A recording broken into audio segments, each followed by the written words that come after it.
eendag lang gelede het ons in Namibië gebly. En ek en Irina was bloedjonk en ons kom net in Walvisbaai. So onthou, nou moet jy weet ek is redelik jonk en ek was 24 daai jaar daar toe ons daar kom en 25 geraak en Irina was 21, sy het 22 geraak. Amper sê ek sy het sommer 'n dekade langer ouer geraak in 1 jaar. Yes. Maar so ek kan nou dink ons was redelik jonk geweest. Nou toe's ons jonger as meeste van die gemeente se mense se kinders. So en hulle was Duitsers, so nou kan jy sien ons het nou nogal bietjie dit rof gehad en daar het ons geleer die gebed wat baie van u by ingekoop het, naamlik 1 2 3 Here help. En die Here het gehelp elke keer. Maar toe ons net daar kom, nou moet jy weet, ek gaan nou die ou se naam sê Pietie. Maar as jy weet ek noem sy naam Pietie, dan weet jy sy naam is nie Pietie nie. Goed, dit is 'n ander naam, maar hy sal dood, maar terwille van respek gaan ek nie sy naam noem nie. Goed, en so bel iemand my die aand en hulle sê vir my, ek onthou 'n Wambo ou wat in die gemeente was in Swakop, Reinhold Nengushi, en ek eer hom en ek sal sy naam gee. Hy bel my in die aand, hy sê vir my nee, hy wil my net waarsku teen Pietie. En Pietie met sy verkeerde gees, Pietie wat altyd kom met 'n dwars, hy het nie die gees van die gemeente nie, maar hy wil net die show run en hy wil oorneem, maar dis nou daar in Swakop. En so laat weet Doom my ook en hy sê jy moet net pas op vir Pietie. Hy ken die gemeente, so pas op vir Pietie. So algemene ding, pas op vir Pietie. En so leer ken ek vir Pietie en Pietie is toe nie, Pietie se hart was nie goed nie. Goed. Maar in elk geval so hy het altyd in die hele tyd wat ons daar is, het hy altyd uit 'n verkeerde gees gekom en tot een dag toe besluit Pietie omdat ek hom nie in leierskap aangestel het nie en omdat ek hom nie heeltyd laat die show run nie ensovoorts, toe besluit hy Irina is nou net uit, maar na ek weet nie hoeveel jaar nie, besluit hy en 'n paar ouens, hulle skeer die gemeente in Swakop en hulle begin hulle eie gemeente. Nou dit was vir ons baie rof geweest daai tyd. En so is ek kwaad en ek is baie kwaad en ek is viciously kwaad vir Pietie en Pietie se vriende. Goed. Nou wat jy weet, dit is baie lig gestel, maar omdat ek sekere beginsels geleer het op Bybelskool, het die Here my gehelp om Pietie nie aan te stel en nie 'n posisie te gee nie. Goed, so, wow, dink toe gou daaraan, die Here het Etienne gehelp om vir Pietie nie 'n posisie of 'n bediening te gee nie. Dit klink vicious, né? Goed, tik gou die een langs jou, laat hy so wakker skrik en sê, die Here het vir Etienne gehelp as 'n jong man om nie vir Pietie 'n bediening te gee nie. Sê gou saam met my. Sjoe, ja. So skeer Pietie die Swakop groep en so is dit bitter erg En een aand toes die ouens van Hatfield daar by ons 'n Catch the Fire span en ons van die Vrydag aand af beleef ons hemel en ons dienste en is so spesiaal die aand. En die Sondagoggend toe kondig ons af dat ons vanaand 'n spesiale soaking meeting gaan hê. En so het ons die aand 'n spesiale soaking meeting en ek onthou, maar die aand was die kerk uitgepak en die verwagting is so hoog soos die ceiling en toe ek bo op die verhoog staan en ek die gitaar so vat, toe ek so afkyk, toe kom Pietie en sy, ek wil nie sê sy gespuis nie, maar sy mense, want hulle die Here is ook lief vir hulle. Hy is lief vir hulle, nee ek joke nie, maar so kom Pietie en sy mense daarin, en in 'n oomblik toe kom die oordeel in my hart. Nou kan julle kwaad wees vir Etienne, maar neem bietjie have mercy, wie van julle weet wat is oordeel in jou hart? En ek dink by myself, julle kom net om die show te kom run, julle het nou gehoor, God is hier, en die Here werk hier, nou wil julle kom nou net vir wat julle kan kry uit dit uit, en alles. Maar so besluit ek in my hart, ek kan nie nou bekostig om die aanbidding te lei met oordeel in my hart nie. Stem jy saam? En dank die Here, ek maak daar in my hart 'n besluit en ek sê, Here, 1 2 3, Here, help. En die Here help my hart. Goed.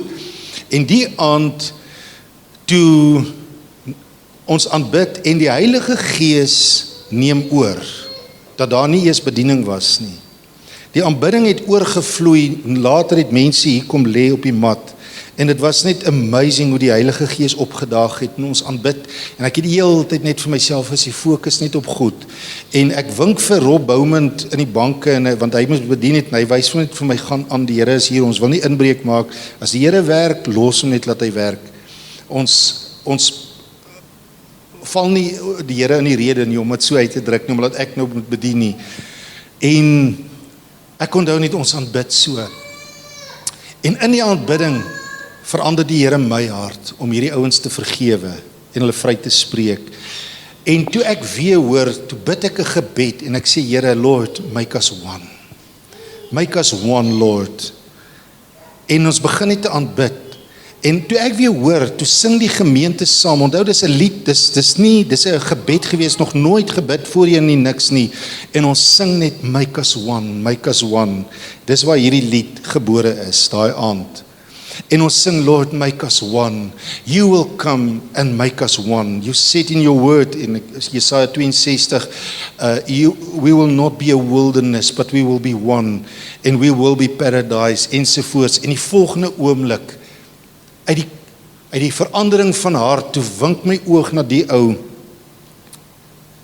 wat saam met Pietie was, wat die kerk geskeer het, en ek vra vir hom om vorentoe te kom, en hy kom staan hier voor, en ons omhels mekaar, en the river of mercy flow, daai aand, en dis wat die lied, dis hoekom hierdie lied, altyd my hartse lied sal bly, want is een van die eerste liede wat ons self, dit is geboorte, verstaan jy wat ek bedoel by, 'n lied word gebore, en dis waar hierdie lied sy naam vandaan kry.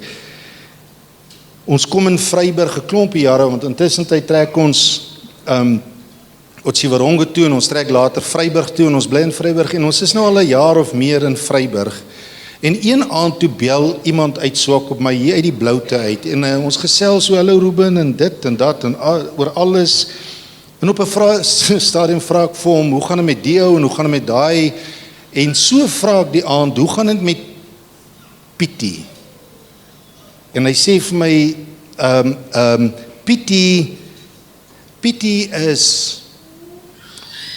is net betyds dood, sê hy vir my.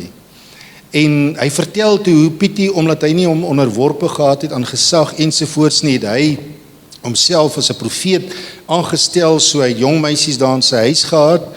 Nou kan jy weet wat profeteer hy vir hulle, want voorheen het hy met 'n lang sigaret in sy hand, dan gaan hy na mense by die werk, en hy sê, die Here sê vir jou, jy moet jou vrou los, en jy moet hierdie ander vrou trou, ensovoorts. So, nou kan jy weet, hy was totally soos 'n kankersel, wat totally buite beheer was, en een aand skielik toe, kom hulle by sy huis, en hulle vind hy lê dood op die mat neer, en dit was een van die hardste lesse, wat ons geleer het van, nou wil ek, jy moet hier saam met my blaai, na Numeri 11 toe, Numeri 11, nou die tema van vanoggend is, dieselfde gees, nou Paulus bid, in Efesiërs 2 vers, Filippense 2 vers 2, sê hy, maak my blydskap volkome. Nou wie van julle weet, wat sê hy, hoe moet julle my blydskap volkome te wees? Deur, wie van julle ken hy skrif?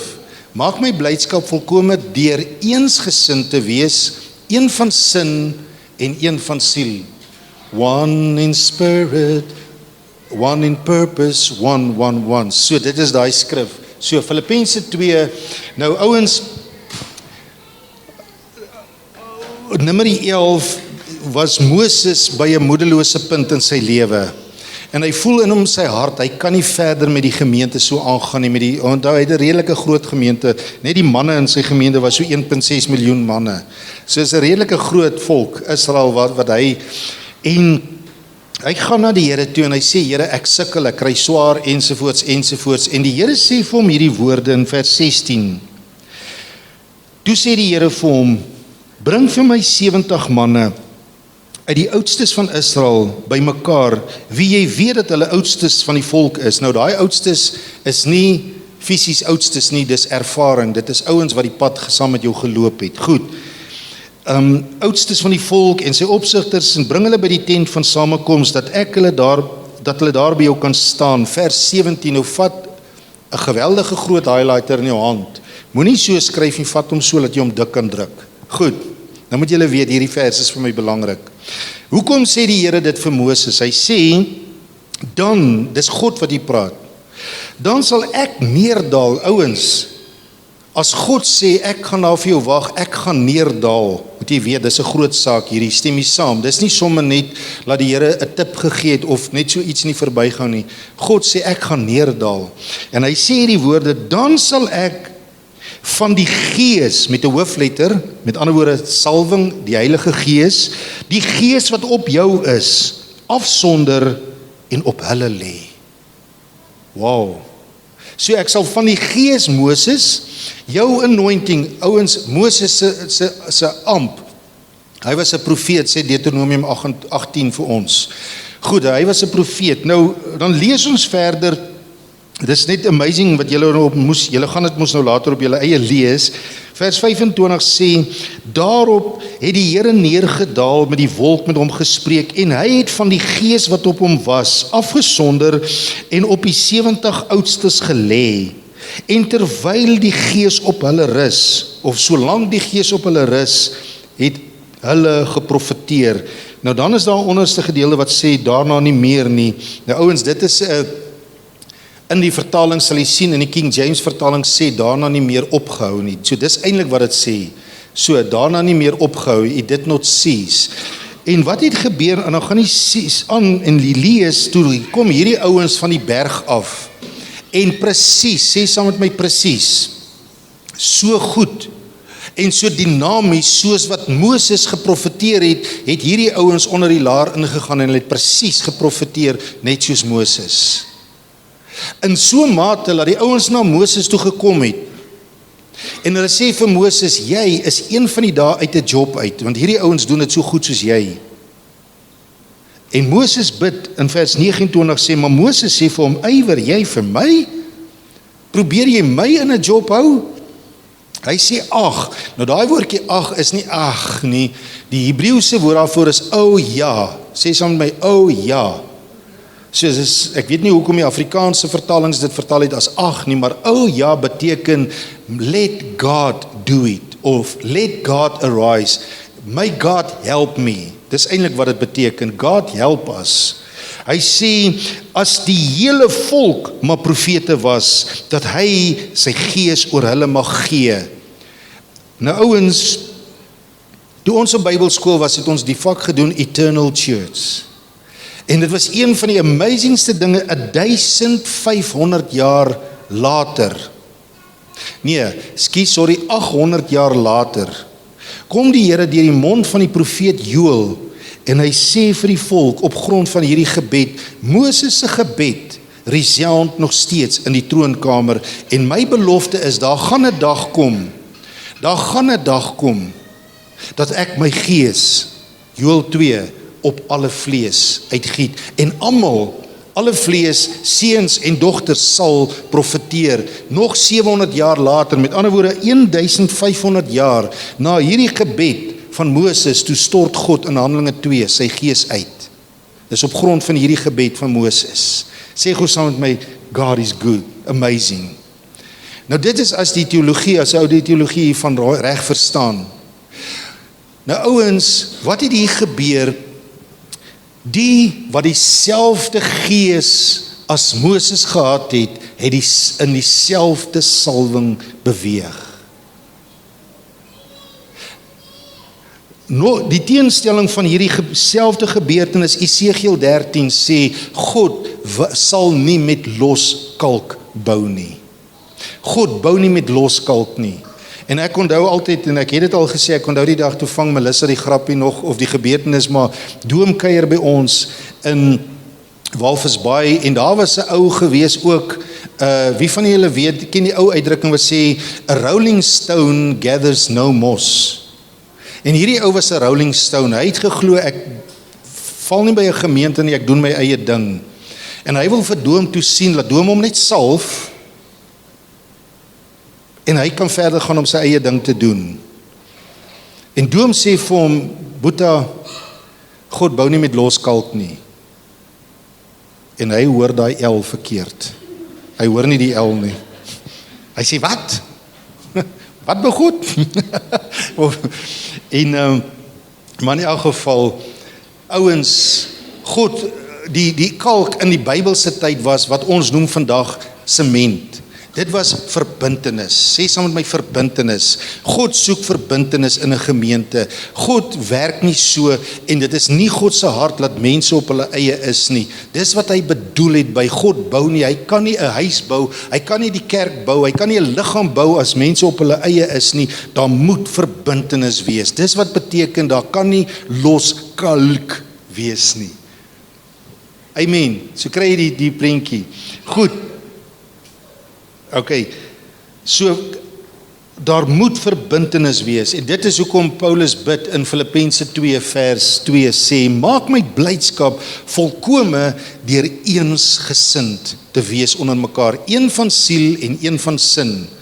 Goed, die Engels sê one in spirit and one in purpose.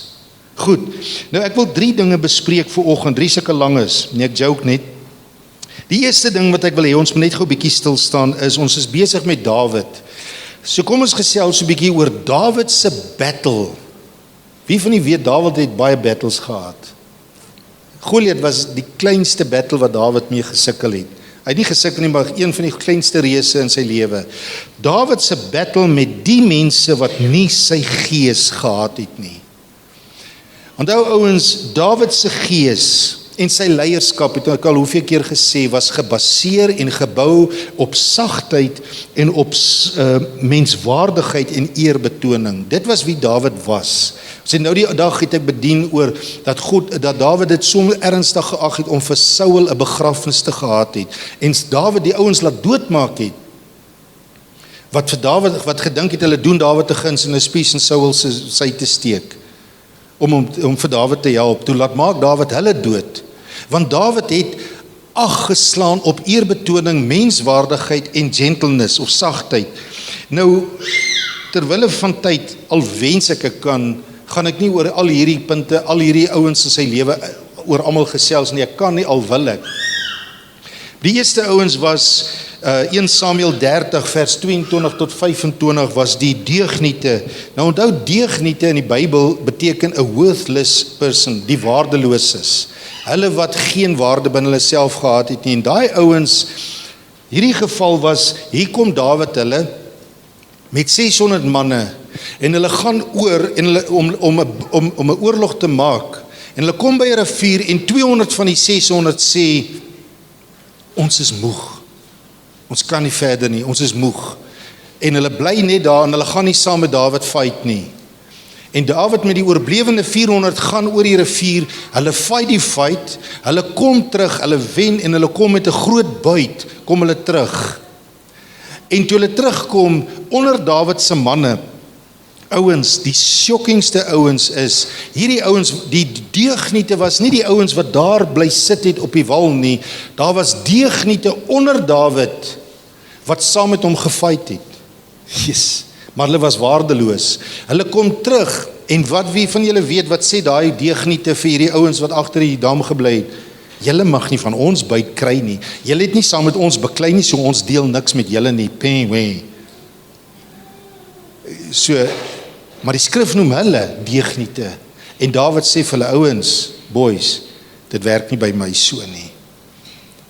Hy sê vir hulle, as julle nie kan deel, as julle nie genade en menswaardigheid kan hê nie, if you cannot have mercy, dan kan ons nie die pad saam verder loop nie. Daar was 'n geval gewees wat toe Dawid in die moeilikste tye was, wat hy alleen was, wat hy min gehad het, kom die ouens na Dawid toe, en hulle sê vir Dawid, ons wil by jou aansluit. Wie van julle weet, wat het Dawid vir daai ouens gesê? Hy het vir hulle gesê, trek eens uit jou baadjie, dan lê jy jou baadjie hier neer, dan staan jy 'n paar meter weg, dan kyk ek eers of hier nie 'n dagger, 'n mes in jou baadjie is nie. Kom jy hier, of wil jy my dien, of kom jy hier vir jou eie gewin? Wow, en dit was Dawid se vertrekpunt gewees.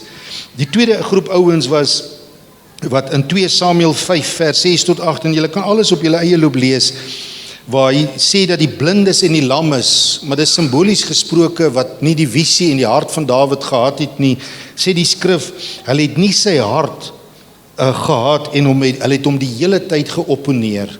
Ouens, Rick Godwin het eendag gesê, any church with more than one vision has division. En dis wat hierdie ouens gehad het. Hulle het nie Dawid se gees en Dawid se hart gehad nie, en die skrif leer ons dat hulle Dawid die hele tyd geopponeer. Nog 2 Samuel 16 was daar Semei, toe Dawid vlug vir Absalom, en Absalom wil hom doodmaak, en Dawid vlug en hy verloor basically alles. Nou ouens, picture 'n man wat sy besigheid verloor het, wat bankrot is, en alles en op sy laagste is, en hier kom 'n ou en hy skop stof en hy vloek en hy gooi vir Dawid met klippe, en hy sê vir hom, jou sleg en jou dit en jou dat. En met ander woorde, Dawid is die koning, maar hy was heeltyd onderdaan, maar die oomblik toe hy sien Dawid val, in seer, toe gaan hy nie en hy tel nie Dawid op nie, inteendeel, hy saam met die vyand, in plek van saam met Dawid.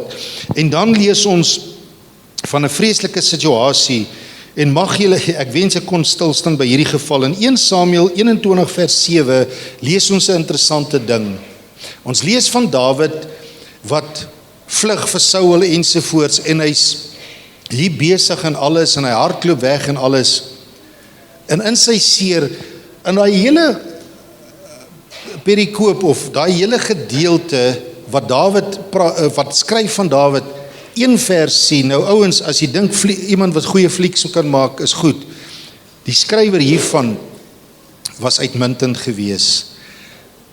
As jy hierdie in 'n fliek moes gesweet het, dan sien jy hierso loop die verhaal, en dan skielik is daar net 'n nuwe scene van een ou se gesig, wat so kyk, die ou se naam is Doeg, hy sê, en Doeg was daar, Doeg was so en so, en dan sê hy niks weer van die ou, met ander woorde, skielik verdwyn die ou van die prentjie af. Maar al wat hy sê is, neem notisie van hierdie ou. En Dawid kyk die ou so, en hy neem notisie. En wat sê die Paulus? Hy sê, hou die oog op hulle, wat tweedrag wil saai. En hy kyk net hierdie ou, en Dawid gaan aan. En in die volgende hoofstuk sê die skrif, toe hierdie ou stilletjies agtergegaan, en hy het vir Saul gaan roep. En die skrif sê, en Dawid het geweet. Hy sê dat die dag toe ek hierdie ou sien, toe weet ek dat hy nie my gees het nie. Wow, hy sê, ek het hier geskryf, en Dawid het geweet as iemand 'n ander gees het. Dawid het dit dadelik geweet, en ouens, wie van u weet, 'n ou tel dit op, en moet dit nie lig skat as jy onrustig voel in jou hart, oor mense wat nie dieselfde hart as jy het nie. Volgende oomblik het hierdie ou ingekom, en hy Dawid verraai, en hy die priesters van God doodgemaak, en in vers 23, laat ek net gou, soos ek sê, terwille van die tyd kan ek nie stilstaan nie, maar hy selfe hoofstuk in 1 Samuel 22, vers 23 sê dit so mooi, God beskerm die mense wat in eenheid saam staan. As ons een is, dan kom God se beskerming outomaties. Dawid sê vir die ou, hy sê, kom hier so, dis vir 'n ander ou, hierdie Doeg wil hom doodmaak. En hy sê vir hom, kom hier by my, hy sê, ek weet nie hoe gaan ek dit reg kry nie, maar terwyl jy by my is, omdat ons een is voor God, sal God ons beskerm. Goed, so dis 'n paar voorbeelde van Dawid se battle met die ouens wat nie sy gees gehad het nie. Maar dan ouens, was daar mos, dank die Here, ouens wat sy gees gehad het, stem jy saam? Ons lees in die Bybel van Dawid wat later in sy jare geskryf het oor sy vernaamste helde. Nou lees ons mos van die ouens wat by Dawid aangesluit het, en hulle was aanvanklik lafaards gewees, en hulle het by Dawid aangesluit, en die gees van dapperheid, die gees wat op Dawid was, het op hulle neergekom, en so die volgende punt is die reëse of Goliat se 4 broers. Want onthou, wat ons mos altyd sê is, hoekom het Dawid 5 klippies opgetel? Want Goliat het 4 broers gehad. Nou dit staan, ons leer dat in 2 Samuel 21 vers 15 tot 22 is baie prominente hoofstuk of 'n gedeelte hier wat ons ander dag bietjie meer oor kan bedien. Maar die reëse of Goliat se 4 broers, hoor nou my stelling hier, het voor Dawid sy helde geval. Hoekom? Omdat hulle dieselfde gees as Dawid gehad het. Hulle het Dawid se gees gehad. Hulle het nie 'n ander gees gehad nie. Hulle het Dawid se gees gehad. En daarom het hulle in dieselfde salwing as Dawid geopereer. Daarom kon hulle dieselfde reëse. Inteendeel, die skrif leer eintlik vir ons dat Goliat se 4 broers was eintlik erger, groter en rowwer as Goliat self gewees. Wow. Wat het Jesus ons geleer in Johannes 14 onder andere? Hy sê die werke, hy sê ek gaan na die Vader en hy sal vir julle die Heilige Gees uitstort, die Gees wat op my is. En dan sê Jesus hierdie woorde, hy sê die werke 1 2 3 wat ek doen, sal julle doen en selfs groter. Wow. Hoekom? Want julle het dieselfde Gees wat op my is. En ons sal dit as die Here wil volgende by die Paasdiens presies Elia en Elise, jy miskien gaan Andre dit sommer vir ons bedien. Yes. Jy moet nou jou dogter se gesig gesien het. Yes, ek kan nie wag nie. Ek gaan tot mense nooi vir daai dag.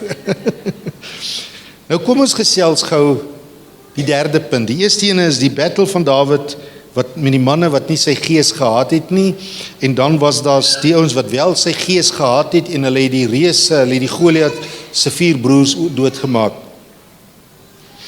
Maar kom ons kyk nou na die laaste punt, en hierdie is die eintlike punt waarop ek wil stil staan vir die volgende 3/4 uur. Nee, ek joke nie. Maar die laaste punt, ouens, en dit is Joab. Nou gaan julle nou weet wie is Joab. Baie van julle weet, het in die Bybel al gelees van Joab. Joab het 'n ander gees gehad. Nou kom ons blaai na 1 Kronieke toe. 1 Kronieke. Hy is na konings. Nou onthou, soos ek ander dag vir verduidelik het, in hierdie weergawe is, soos ons in die Nuwe Testament die 4 evangelies skryf, wat uit 4 hoeke die evangelie verkondig, wat is hierdie dieselfde gebeurtenisse. Die een is geskryf deur Jeremia, en die een is geskryf deur Esra. Nou, die Samuel weergawe was deur Jeremia geskryf, die Kronieke weergawe is deur Esra, die priester, geskryf. So hy kom uit 'n ander hoek uit, dieselfde lewe van Dawid. Nou wie van julle weet dat Dawid het 'n groot sonde gedoen? Wat was Dawid se groot sonde? Batseba. Goed. Maar dit was nie al sonde, hy het die volk getel ensovoorts, en Dawid het baie, en die Here het dit nie toegelaat dat dit daar doodgevee was nie, hy het dit daar gelaat skryf. Maar boonbehalwe die sondes wat Dawid gedoen het, het Dawid verskriklike foute gemaak in sy lewe. Wow. Is dit nie amazing, ouens, dat God die man na sy hart gebruik as 'n voorbeeld vir ons, dat ons daaruit kan leer. Ons het ons kinders altyd geleer, die lewe is te duur om uit jou eie foute te leer. Leer uit iemand anders se foute. En ons, ek dank die Here, toe ek op Bybelskool was, wat was hierdie geding wat gemaak het dat ek vir Pietie nie aangestel het as 'n leier nie. Want hy het nie my gees gehad nie, hy het nie ons hart en ons visie gehad nie. Nou ouens, hier kom die grootste fout in Dawid se entire bestaan in sy lewe, wat staan hier geskryf. Dawid, in die bediening of in die gemeente gaan dit bietjie moeilik, en Dawid het 'n vakante pos. Nou ouens, 1 Kronieke 11 vers 6 sê, en Dawid het gesê, hoor nou mooi, elkeen wat 'n Jebusiet verslaan, sal 'n hoof en 'n owerste word.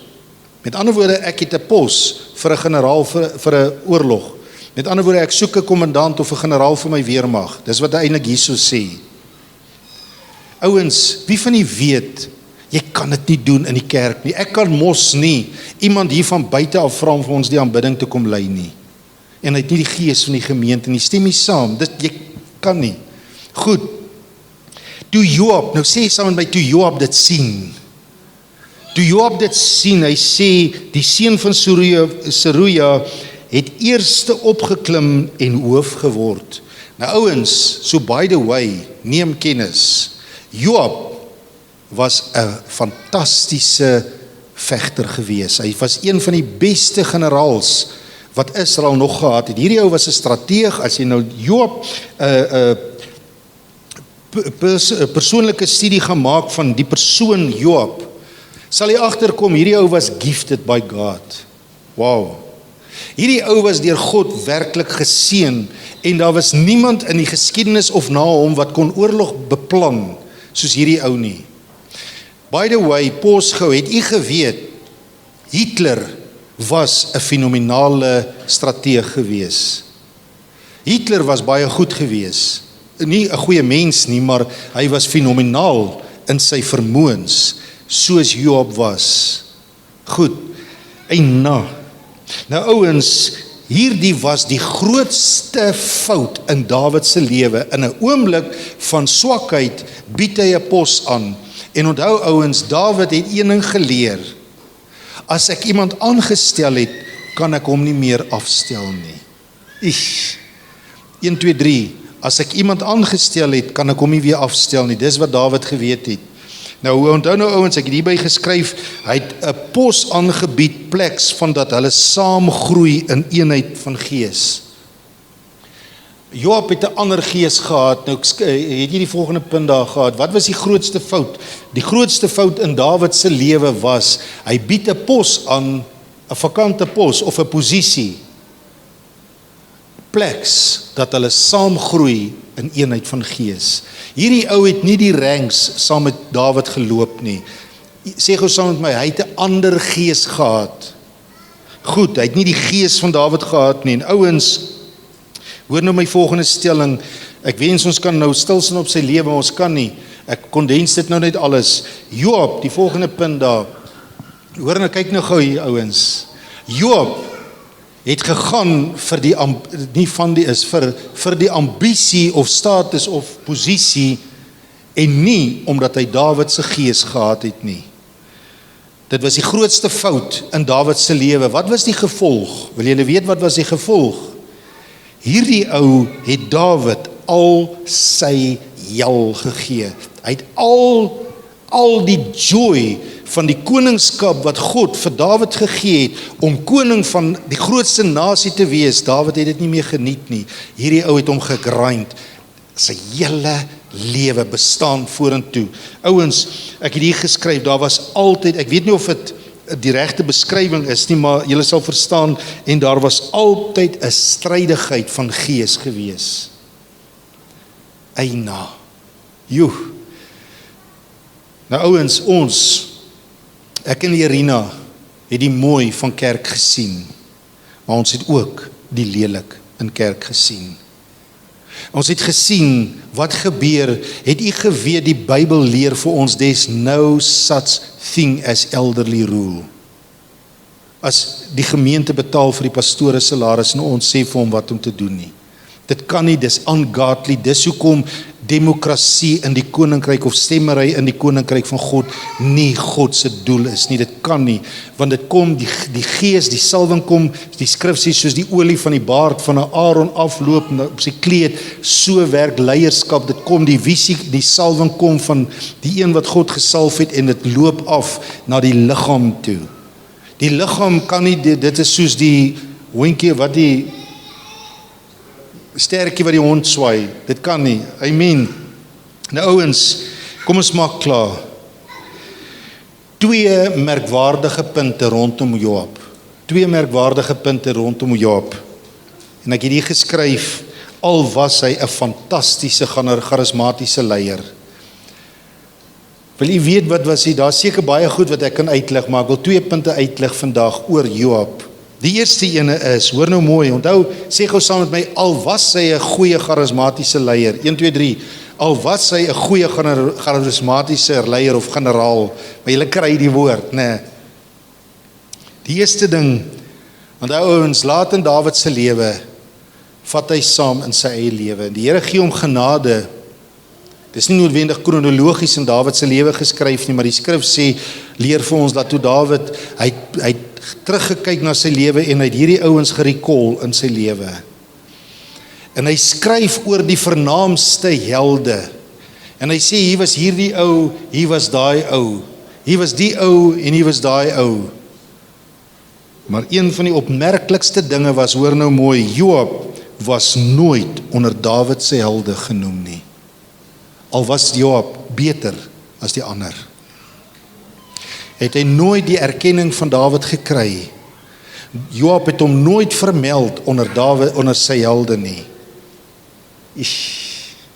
Inteendeel, sê gou saam met my, inteendeel, punt 2. Inteendeel, die volgende punt, pos net gou daar, sy opdrag, sy eerste opdrag aan sy seun, en God het genade met sy geliefde seun Dawid gehad. Onthou, hierdie Dawid, hoe was Dawid se koninkryk? Help my gou, Felies, help my gou, Marno. Hoe was Dawid? Wat se tipe mens was hy? Hy was 'n sagte, liefdevolle mens in sy wese. Dieselfde ouens met Moses, die skrif sê Moses was die sagmoedigste mens op aarde. Toe die ouens teen Moses opstaan, toe kom God en hy veer daai ouens van die taal en hy skeer die aarde oop en die ouens val somme in. Want as gevolg van Moses se sagmoedigheid, nou Dawid was net so, alhoewel Dawid 'n fighter was Dawid met mense gentle gewees en hy het God lief gehad. Voordat ek hierdie nou sê, wat sou u dink van die man na God se aard? Hierdie sagte, gentle mens. Wat sou u dink, wat was sy laaste woorde? En hy weet, hy sê vir sy kinders, ek gaan op die weg van my vaders, wat beteken ek gaan dood. Die Here gee hom genade om afskeid, om almal te groet. Wat sou u dink, is die laaste woorde waarmee Dawid in die graf gaan? Behalwe dit wat hier staan, help my gou, dink gou, wat sou u dink, sou eerder die regte woorde gewees, die gepaste woorde gewees het van Dawid, help my gou, Rian? Ja, yes, hy sou sê, vergewe, nog, soek altyd die wil van God, wees aanbidders, al hierdie mooi woorde, sou ons dink, is Dawid se laaste woorde gewees, maar soos Rian nou sê, sy eerste opdrag aan sy seun Salomo, en wie van julle weet wat beteken Salomo? Shalom, mo is myne in Hebreëus, my vrede, en hy sê vir sy seun, en onthou net, ek het hierdie ou aangestel, ek kan hom nie weer afgestel het nie, sy laaste woorde, jy kan dit gaan lees in 1 Konings 2, vers 5 tot 6 en vers 9 en 10, hy sê, onthou my seun, onthou wat Joab aan my gedoen het. Pa, waarmee is jy besig? Jy moet afskeid neem. Jy sterf nou. En hy sê my seun, ek dink hy het so gelê en sê my seun, onthou, sê saam met my, onthou wat Joab aan my gedoen het. My seun, die eerste ding wat jy moet doen as ek hier sterf en jy word koning, die eerste ding wat jy moet doen is, maak Joab dood. En vers 10 sê, met hierdie woorde het Dawid ontslaap. Dit was sy laaste woorde. Ja, ouens, nou ek het die ding geskryf, en ek wil dit uitbasyn vandag, ouens, as Dawid, wat 'n man na God se hart was, geken was aan sy sagte, liefdevolle gees, sy laaste woorde was, maak hom dood. Hoeveel erns meen God nie aan een gees in 'n gemeente nie? Kan jy sien die sin, die hart van Dawid, wat hy geskree het, wat God sê, ek soek een van gees, die gees wat op jou is die enigste way, vir mense om saam te trek, is om in een gees te loop. Nou ouens, hoe kan ek dit meer highlight vandag? Amen. Nou kom ons sluit af, dan bly asseblief, dan bly ons almal saam na Psalm 133, bekende gedeelte, en ek wil hê, Ons moet dit almal saam lees en as ons klaar is, ek het nou nie vir jou, as jy net vir ons weer die lied Make Us One kan opsit daar, so dan wil ek jy vra, ouens, dat ons in die gees van dit wat ek vandag bedien het, sal opstaan en hande vat en in een gees dit bedien. Dit bid, wat ek vanoggend bedien het. Amen. En ouens, hierdie is God se kerk. En mag die Here ons altyd help om in dieselfde gees en in dieselfde salwing te opereer. Is jy almal by Psalm 133? Ek het dit nou nie in verskillende vertalings nie, maar kom ek lees dit net in die ou vertaling. 'n Bedevaartslied van Dawid. Kyk, hoe goed en hoe lieflik is dit, dat broeders saamwoon. Dit is soos die kosbare olie op die hoof, wat afloop van die baard van Aaron, wat afloop, onthou Aaron was die hoëpriester, wat afloop op die soem van sy klere. Dit is soos die dou op Hermon, die berg, wat neerdal op die berge van Sion. En nou kom ons sluit af, hoor wat sê God, want daar waar daar eenheid is, hy sê, daar gebied die Here, die seën en lewe tot in ewigheid. En ouens, ek sê altyd, as God 'n ding gebied, beteken dit nie dis 'n voorstel nie. Hy het met 'n woord, het hy gebied en daar was lig, laat daar lig wees en daar was lig. Met 'n woord het hy die uitspansels gemaak, met 'n woord het God gebied. Ons sing graag die lied wat ons baie lief voor is, laat Heer U seën op hul daal, en dan sê hy hierdie stelling, hy sê, U wat gebied, en dit geskied, laat ook Heer U seën op hul gebied. En ouens, U wat gebied, en dit is geskied, hy sê hierso, daar gebied, dis 'n bevel, sal God die seën van die Here bevel gee om hier te gebeur. En dit is as dit 'n bevel van God is, maar waar doen hy dit? Daar waar eenheid, een van sin en een van hart, in Jesus naam. Amen. Halleluja. Nou dink jy ons kan sommer opstaan en hande vat, en dan gaan ek hierdie gebed wat Irina vir ons nou die lied van Make Us One, jy ken ons die geskiedenis van hierdie lied. Nou kom ons bid dit vandag. Kom ons vat hande vandag, en as dit klaar is, wil ek sommer iemand vra om vir ons af te sluit, en dit ook as dit vir ons as gemeente te bid. Maar kom ons bid hierdie gebed vandag. Amen. Yes, kom ons staan ouens. Halleluja. Halleluja. Yes, kom ons staan in eenheid. Make us one, Lord. Make us one in your love. One in spirit. One in purpose. One in your love. You will come and give us one heart. You will make us one. You said in your word, you'll make us your dwelling. We will not be a wilderness anymore, but we will be paradise. Halleluja. En as die Here ons genade gee, sal ek ander dag die uitleg in die skrif uit van dit wat daar staan vir ons lees. Jy kan solank op die eie Jesaja 62 gaan lees. Amen. André, sal jy vir ons bid? Kom ons bid saam. Dankie Vader vir die voorreg dat ons weer saam hier kan wees onder die geklank van die woord, en dankie vir die inspraak wat U Gees ook in hierdie gemeente het. My gebed is, Here, dat ons elkeen uit vrye wil ons gees sal neerlê voor U. Here, laat die Heilige Gees inspraak in elkeen van ons gees sal hê, want Here, dan weet ons dat dit uit die regte mond uit, die ware mond uit sal kom, en dan sal ons nie anders kan, Here, as om dat die Heilige Gees ook in ons gees afsmeer nie. En dit is my gebed, Here, dat U ons so sal vul, dat ons nie na ons eie begeerte sal kyk, of na ons eie slinkse plannetjies nie, of ons eie slim plannetjies nie, maar dat ons absoluut in lyn sal kom met U wil vir ons lewe. En ek bid, Here, ook dat hierdie gees van eenheid en broederskap, Here, en dat ons mekaar in hierdie gemeente so sal eer en sal respekteer, dat alles wat ons doen net sal strek tot eer en verheerliking van U naam.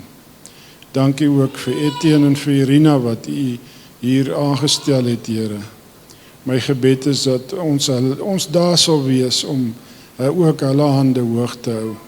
Ons loof en ons prys U daarvoor. Amen. Net gou sit, ons is klaar, ons is nog nie klaar. Nou gou my vrou vorentoe roep, nou wonder sy waarvoor is dit nou? Sy weet nou, dit is nou onbepland. Ek wil net gou, as jy net gou vir ons van Pietie vertel, wat ek altyd, ja, ek gaan nou waar stadig, van...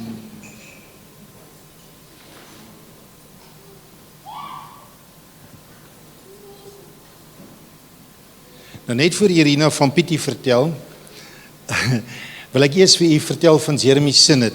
Jeremy Sinnet van Toronto, ek is deur die Here se genade in Toronto gewees, en die Here het ons gehelp, en die ou wat op die CD's baie keer die worship sing, en ons sing baie van sy songs hierso, ek het die voorreg om by hom in die kantoor te sit in Toronto, en ek maak toe die waagstuk om vir hom te vra, wil hy nie by ons in Namibië kom bedien nie?